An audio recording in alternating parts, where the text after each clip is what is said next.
কখনো কখনো জীবন এমন কিছু মানুষকে সামনে আনে যারা তোমাকে ভাঙতে চায়, থামাতে চায়,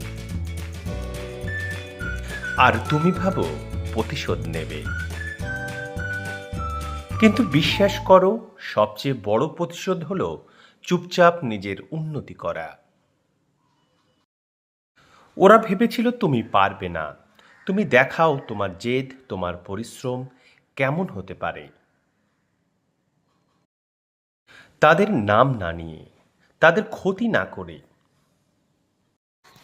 তুমি এমন পর্যায়ে পৌঁছে যাও যেখানে ওরা পৌঁছানোর স্বপ্নও দেখবে না। প্রতিশোধ নয়, নিজের সাফল্যটাই হোক তোমার উত্তর। এখন রাজ দরবারে প্রবেশ করছেন ইনায়া হায়াত। আপনারা